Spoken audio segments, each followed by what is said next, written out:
원목사와 성경 읽기 갈라디아서 4장입니다. 오늘도 하나님의 귀한 말씀 함께 읽으면서 주님의 귀한 은혜를 나누기를 원합니다. 갈라디아서 4장 함께 읽겠습니다.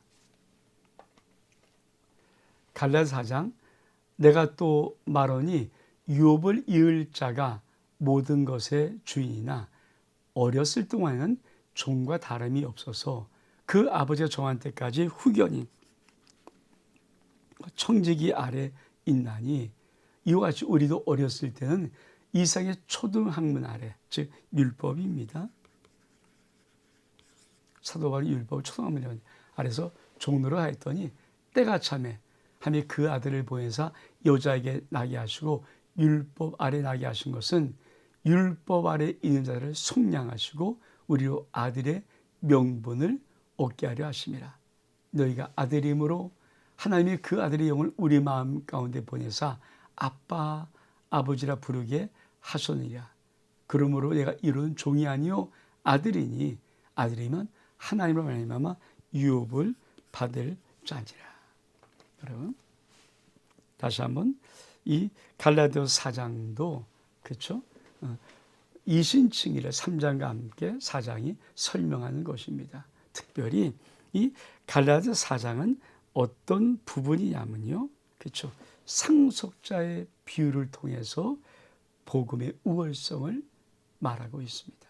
그러니까 상속에 관한 부분을 말하면서 복음이 어떻게 우월한가를 밝히고 있습니다. 우리 한번 다시 한번 말씀으로 돌아가 볼까요? 자, 갈라디아서 4장 그러면 상속자라는 단어를 기억하시고 우리가 보면 되겠습니다. 자, 또 내가 말하니 유업을 이을 자, 상속자 아닙니까? 모든 것이 주인이나 자, 유업을 이을 상속자는 모든 것의 주인입니다. 근데 어릴 때 종과 다름이 없어서 그 아버지가 정한 때까지 그렇죠. 후견인과 청지기 아래 있다. 이와 같이 우리도 어렸을 때는 이상 초등학문 안에서 종노릇 하였다. 그러니까 상속자가 있어요. 모든 걸 다 받을 수 있는 상속자가 있지만 어릴 때는 상속을 받을 수 없잖아요. 아버지가 살아계시고 그러니까 아버지가 또 상속을 너무 어려서 줄 수 없으니까. 그러니까 아버지는 이 상속자를 잘 양육하기 위해서 후견인과 청지기를 아래다 두는 거예요. 그런 것처럼 우리도 어렸을 때는 생애 초등학문에서 종로를 했다. 근데 때가 참에 참 중요한 말. 때가 참에 그렇죠. 하나님이 그 아들을 보내사 여자에게 나게 하시고 율법 아래 나게 하신 것은 율법 아래 있는 자를 속량하시고 우리로 아들의 명분을 얻게 하려 하심이라. 그러니까 때가 참에 하나님의 그 아들 예수 그리스도를 여자에게 나게 하시고 율법 아래 나게 하셨다. 그것은 뭐냐? 우리 율법을 속량하시고 우리에게 하나님의 아들이라는 명분을 얻게 하려는 것이라. 그러면서 참 멋있는 말씀 6절 너희가 아들임으로 하나님 그 아들의 영을 우리 마음 가운데 보내사 아빠 아버지라 부르게 하셨느니라. 그러니 내가 이런 종이 아니요 아들이니 아들이면 상속자다. 여러분 우리가 하나님의 아들을 어떻게 할 수 있습니까? 우리가 예수 그리스도를 믿고 복음을 듣고 구원을 받으면 하나님의 그 성령을 우리 안에 보내서 하나님의 영으로 우리가 아빠, 아버지 이렇게 할 수 있다는 거예요. 그리고 그 아빠, 아버지로 말하는 우리들은 바로 하나님의 상속자라는 것입니다. 그러면서 자, 그들은 뭐라고 말할까요? 바울이 갈라디아 교회를 연명하다. 그러나 너희가 그때는 하나님을 알지 못하여 본인은 하나님이 아닌 자들에게 종노릇 하였더니 이제 너희가 하나님을 알 뿐 아니라 더욱이 하나님의 아신 바 되었거늘 어찌 다시 약하고 천박한 초등학문으로 돌아가서 다시 그들에게 종노릇 하려느냐. 너희가 날과 달과 절기와 해를 삼가 지키니 내가 너희를 위해 수고하는 것이 헛될까 두려워하노라. 여러분 그때는 과거는 우리가 하나님을 알지 못하고 그래서 이 하나님이 아닌 자들 율법의 종노릇 하였죠. 근데 이제는 하나님을 알 뿐 아니라 하나님이 우리를 아신 바 되었다. 참 중요한 말씀. 자, 이제는 너희가 하나님을 알 뿐 아니라 더욱이 하나님이 아신 바 되었다. 다시 말하면 아들이잖아. 아들이잖아. 믿음으로 이제 아들의 칭호를 받고 아들로 살고 있잖아. 근데 어떻게 다시 약하고 처한 초등함입니다. 율법으로 돌아가려고 해서 율법에 종되려고 하느냐. 그러면서 이렇게 말합니다. 너희가 날과 달과 절기와 해를 삼가 지키니, 그렇죠? 율법은 계속 절기를 지켜나가고, 그리고 율법의 절기를 지킬 때마다 정말 성별하고 구별하고, 그리고 그것을 통해서 뭡니까? 자꾸만 할례에 대한 부분, 이 부분을 강조한. 그러니까 사도 바울이 염려하는 거죠. 나쁘다는 게 아닙니다. 자꾸 율법화가 되기 시작하면은, 그렇죠? 자유가 없고 결국은 율법이란 초등학문의 종로로 될 수밖에 없다. 그래서 율법주의가 되면 안 되죠. 그렇죠? 우리가 성도가 될 때, 성도가 교회 생활하면서 참 율법, 그러니까 하나님을 믿는데 믿음을 율법적으로, 이거 안 하면 죄 받지, 이거 하면 혼날 거야, 이거 하면 큰일 나지, 이런 율법적으로 꼭 하면 의로워지는 것 같고 안 하면 하나님이 때려버리는 것 같고 이런 느낌으로 신앙사람이 의로 많거든요. 근데 그거 아니라는 거예요. 우린 여러분 자식이라는, 아들이라는 거예요. 상속자라는 거예요. 하나님 우리 아빠 아버지라는 거예요. 그를 굉장히 강조합니다. 그러면서 뭐라고 말합니까? 형제들아, 내가 너희와 같이 되었은즉 너희도 나와 같이 되기를 구하노라. 너희가 내게 해롭게 하지 아니하느니라. 내가 처음에 육체의 약함으로 말하며 너희에게 복을 전한 것이 너희가 아는 바라. 너희를 시험하는 것이 내 육체에 있으되 있을 리가 없으리도 아니하며 버리지도 아니하고 오직 나를 하나님의 천사와 같이 돈 그리스도 예수와 같이 영접하였다. 너희 복이 지금 어디냐? 내가 너희에게 증언하니 너희가 할 수만 있었더라면 너희의 눈이라도 빼어 나에게 주었으리라. 그런즉 내가 너에게 참된 말을 함으로 원수가 되었냐? 그들이 너희들에게 열심을 내는 것은 좋은 뜻이 아니요 오히 너희를 이간시켜 너희를 그들에게 대하여 열심을 내게 하려 함이라. 좋은 일에 대하여 열심으로 사모함을 받은 내가 너희를 대하였을 뿐 아니라 언제든지 좋은 일이라. 나의 전이라 너희 속에 그리스도 형상을 이루기까지 다시 너희를 위하여 해산수고를 하노라. 내가 이제라도 너희와 함께해서 내 언성을 높이려 함은 너희 대하여 의혹이 있음이라. 사도 바울은 이 갈라디아 교인들에게 뭐라고 말하냐면, 사실 너희들은 나에게 참 잘해줬다. 어떻게 했습니까? 이 사도 바울에게는 그들이 시험하는 육체의 가시가 있어요. 자, 보십시오. 자, 너희를 시험하는 것이 내 육체에 있다. 가시가 있잖아. 근데 이것을 업신여기도 않고 버리지도 아니하고 오직 나를 하나님의 천사와 또는 그리스도 예수같이 영접하였다. 그러면서 뭡니까?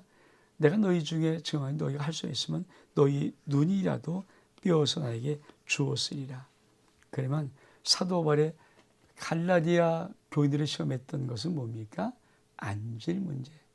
그러니까 육체의 가시가 있는데 첫 번째 안질, 다메섹에서 강한 빛으로 사도 바울이 눈을 멀었던 그 충격으로 인해서 그만 안질환이 왔다. 그것이 사도 바울 수 있는 육체의 가시다. 또 간질, 막 거품 물고 쓰러지는 것.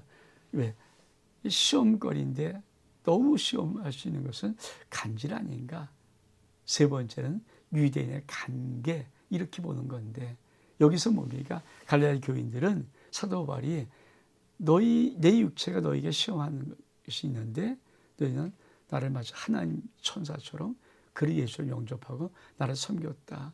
그리고 할 수만 있으면 너희 눈이라도 삐어서 나에게 주려고 했다. 이 말은 신학자들이 그래서 사도 바울은 아마 안질환을 앓고 있었을 것이다. 그래서 사도 바울은 그 갈라디아 교인들을 향해서 뭘 했을까요? 그렇죠. 이거 참, 나의 자녀들아, 너희 속에 그리스도 형상을 이루기까지 다시 너희를 위하여 해산 수고를 하노라. 여러분, 사도 바울은 갈라디아 교회를 통해서 마치 어미가 10달 동안 큰 생명체 자식을 잉태한 다음에 가서 붓고 해산할 때 정말 엄마는 요새야 뭐 다 배를 찢고 낳지만은 사실 옛날에는 다 그냥 낳잖아요. 그게 무지무지한 고통이거든요. 자식을 낳을 때 까무러치도 않은 그런 고통. 그 사도 바울 마음속에는 갈라디아 성도들에게 그리스도의 형상을 이루기까지 다시 그런 해산 수고를 한다라고 말하는 것입니다. 그러면서 사도 바울은 다시 한번 이렇게 복음에서 말합니다. 내가 말하랴 율법 아래 있고자 하는 자들아 율법을 잊지 못하느냐.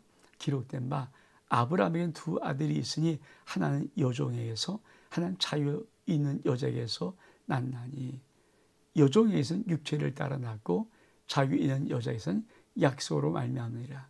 이것은 비유니 이 여자는 두 언약이라. 하나는 신의 산으로부터 종을 낳은 곧 하갈이라.